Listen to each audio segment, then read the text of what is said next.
Some people on the right are questioning the leadership of Donald Trump based off of his latest stance on the vaccination.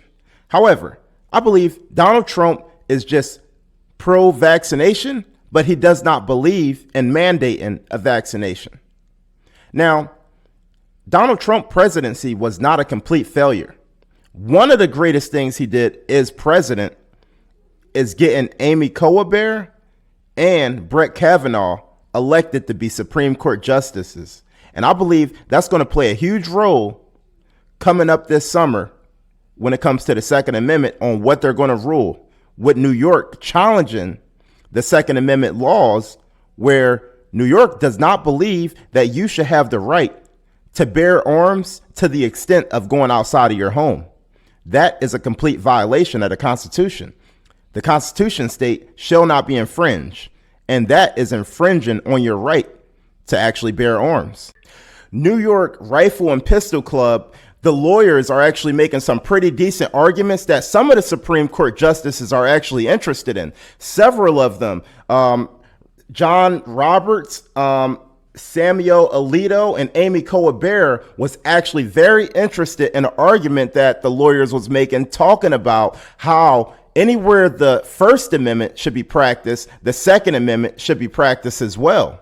Now, that's a pretty big deal. I never actually heard anybody actually combine the two, but really the Second Amendment and the First Amendment go hand in hand. So I think that's a very valid argument that the lawyers are making. And I believe that New York will consider these to be very factual, very serious. Now, this is the direction that it looked like the Supreme Court justice is going. So it'll be interesting to see what happens. I believe we'll definitely hear something before the summertime. Come spring, I believe a decision will be made because this argument been going on for months now. So anyway, like, what do you think about that? I mean, I think that we will definitely be bearing arms pretty soon, and I believe it's going to create constitutional carry throughout the country. However, a lot of states, they see what's going on with the Supreme Court justice. They're paying attention to what's going on in New York. So a lot of states are actually coming up with a whole bunch of laws. And we hope it doesn't get to the point where it's like, okay, you're allowed to bear arms outside of your house, but then they want to put in a bunch of rules and all kinds of stuff. Like you need a firearm purchase card like you need here in New Jersey, and I believe in several other states, where you actually need some kind of permit to actually purchase ammunition. And right now, New Jersey is completely in violation of the Constitution. And unfortunately, I kind of live in this communist state as well. So in New York, you're not even in New Jersey, you're not even allowed to walk outside of your house with just a simple bullet in your pocket. Or if you get caught with a bullet inside of your car, you could actually get prosecuted by a judge. I mean, New Jersey and New York is completely in violation of the Constitution. And I just can't wait to the springtime because I really want to hear what this Supreme Court justice actually rule on. I believe they'll be able to carry outside of their house.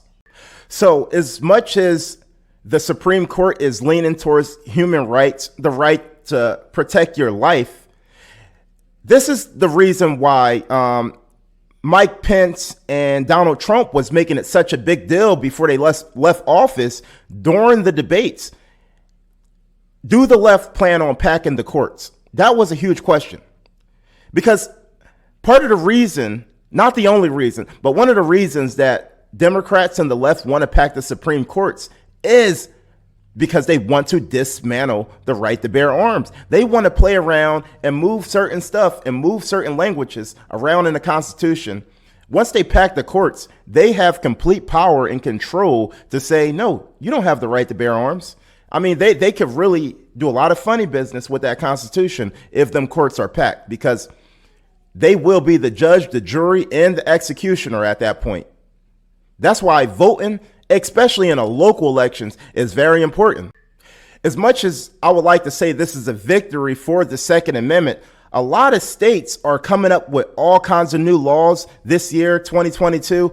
I mean, the stand your ground laws are actually up in debate. They're trying to abolish that. And it's so much more laws. And then they're going to make it even harder to purchase a firearm, mandatory registry around the country for purchase of firearms. So As much as we get closer and closer to constitutional carry, they're creating more and more laws to slow you down from actually being able to own a firearm, being able to track your firearm. And when they do these mandatory registrations, all that could lead to is government buyback programs, government mandatory buyback programs, and to the point where is this like going to be forced upon you to possibly confiscate your gun, depending on what the country may go through, what threats come to the country. I mean, we could possibly get a terrorist attack or something to that extent, and then they could say, well, you know, we want your firearms because we'll give them back to you. There was a huge terrorist attack or a shooter, and you know, they also like to use racism to control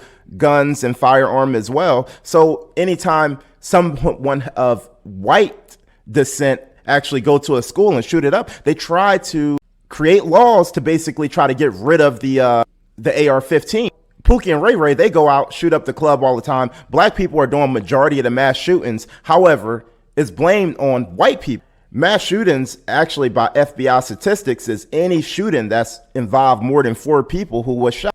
Yes, mass shootings are a popular thing, but there's no need to go after the rifle when the pistol and a handgun is doing majority of the mass shooting. When it comes to the Second Amendment, I do not believe it should be infringed. And the founding fathers also believe it should not be infringed. I mean, you should be allowed to walk outside of your house with a samurai sword. In New Jersey, you actually have to provide proof on why you need a basic pocket knife, which is completely ridiculous. I believe you should be able to bear brass knuckles if you want to bear brass knuckles, because we cannot guarantee that the police will always be there to protect you. The police are actually reactive and not proactive. In the meantime, I guess you just got to run fast as you can, get away from the threat, and then call the police and hope they get there in time to protect you from the threat. All that do is infringe on the law-abiding citizen from their safety, but empower the criminal, because criminals don't even give a damn about what the laws are. And the way a lot of these states are going, and especially in New York, if you hear about what's going on, these laws that they're putting in place are really pro-criminal to protect them, where they don't even do a severe amount of time. Once they do body harm towards somebody, once they strong arm robbery towards a grocery store, you know, towards a check cashing place, they're letting these criminals right back out of jail, especially in New York. Most of the places that have these strong anti-gun laws, they are some of the places where people need the protection to protect themselves the most. You know, look at what's going on in California. People are literally leaving their car doors unlocked just so criminals and thugs don't break in their window, which is going to cost them a lot of money to replace. The police, they're not really doing anything, and it's not the police fault. We love the police, but there's a lot of anti-police laws that's coming out, firing and laying off police officers for simply not being vaccinated. On top of that, they believe in defunding the police and taking your right away to bear arms. So they want to up the taxes on firearm. I believe the United States and a lot of the far left Democrats, they want to make America no different from Australia. If you pay attention to what happens to Australia, there was like mandatory buyback programs, mandatory. And then the government crushed all their rifles and pistols. Now, we do not want nothing like that in America. Once they get rid of the Second Amendment, they'll get rid of the First Amendment. That's why they're trying to abolish the First Amendment by saying, oh, we disagree with you.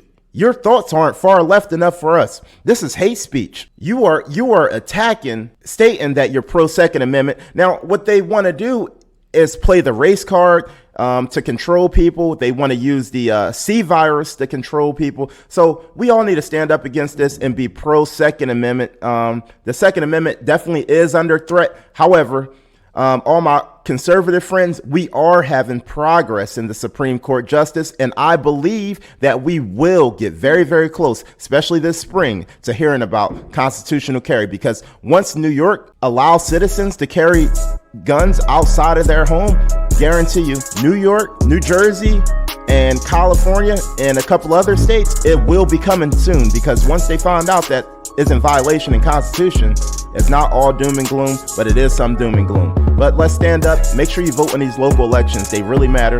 Anyway, I'm Nate Savage. Let me know what you think about what I said. Like this video, share this video, and subscribe to my channel. Let's go. Pro Second Amendment.